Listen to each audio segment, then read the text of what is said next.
the other people on the boat. If you talk loud, I will glare at you, and nobody wants that. Number 4, there's no smoking or tobacco or vaping on the boat. And finally, if the boat does happen to go down, we have life vests, and they are accessible. They're underneath the deck, and they're accessible. There's a hatch over here by the helm, and that's where the life vests are. Most of this river is about 3 feet deep, so if the boat goes down, you just need to walk up, stand up, and walk out.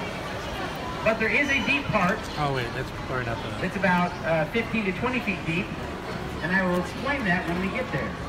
That's actually part of the tour. That being said, so it's kind of bright on and you kind of have the river to yourself, so it's a way to hone your skill with a lot of room for error. And then once you're good, once they trust you, then you graduate to this area where there's often lots of traffic and boats full of inertia, that kind of thing. But anyway, so let's talk about the river itself. The river, there's a statue right here. I just kind of missed it. See, well, my timing's off. There's a statue back there. It's Saint Anthony de Padua. That's the guy who they named the river after. Saint Anthony was a 12th century Portuguese priest. He, in the Catholic faith, I am told, he is the patron saint of lost things. So if you lose something, you pray to Saint Anthony and he helps you find it. That was confirmed by a Catholic fella on my boat the other day. Street level was given to us by Mexico in 2002. That it's meant to represent, if you give it, when you go up there later and you look at it, it's kind of twisted around. The artist was named Sebastian. He's a world famous artist. He has a studio in Mexico City. And when they delivered that and set up that statue here in San Antonio in 2002, he explains that the weird shape of that statue is meant to be symbolic of the relationship between Mexico and the United States. Obviously, we've had war, we've been at war, and we've been at peace, and we've had a pretty complex relationship. And so he explained it, that there's lots of points of view between our relationship and Mexico, and so there's lots of the torch of friendship. There's lots of points of view because the shape of the statue kind of changes depending on how you're looking at it. That's how he explained it. Wow, look at that.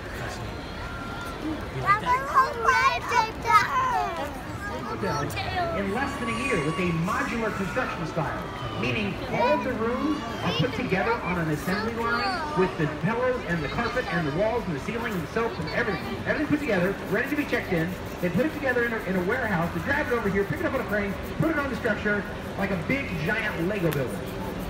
Nothing like that had ever been done. So the city was pretty skeptical, but he said he could get the whole thing done in a year. A building like this should take 2 or 3. And he had to promise the city, look, if I can't get it done, I will sell the city the structure for $1. The city said, okay.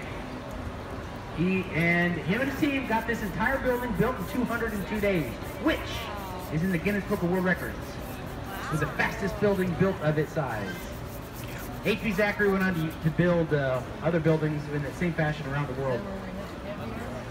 On the left-hand side, you see La Villita. All these buildings are La Villita. You guys, if you're not from San Antonio, and everything around you has been protected tirelessly by the Conservation Society. I'll talk a little bit more of that in a minute. So in 1968, for the World's Fair, we were looking for stuff for people to do. This building right here, it's an Art Deco style building. It used to be the library. It was built in 1930. This was the main library for the city. And there was a guy named Harry Hertzberg who was obsessed with circuses. Loved them. Collected every bit of circus stuff that he could possibly get his hands on. He was very rich. And when he died in the 50s, he donated his whole collection to the city. And it's never been a really big river, but the river got really wide and really flat here. And so if you wanted to cross, you did it right here. It was only a few inches deep. And now, I give you on the left-hand side the Tower of Life building. Everybody look up. Raise your hand if you see the gargoyles. That's that battle, because obviously it's water now. There's no building. But that's when the Conservation Society got its start. Today it has 1,700 members. They help pass laws and rules that make that force builders and stuff to protect our heritage as they build their stuff. Guess what? San Antonio has a population exceeding 30,000 people 58 years earlier. That explains why the Alamo's 36 years older than the United States.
Now, I'd like to start the tour by first thanking every single one of you for coming out here to the San Antonio Riverwalk. My name's Alonzo. I'm going to be your man walking along the sidewalk, guys.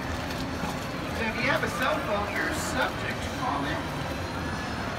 You've been warned. Don't let that happen to you. But if we're lucky,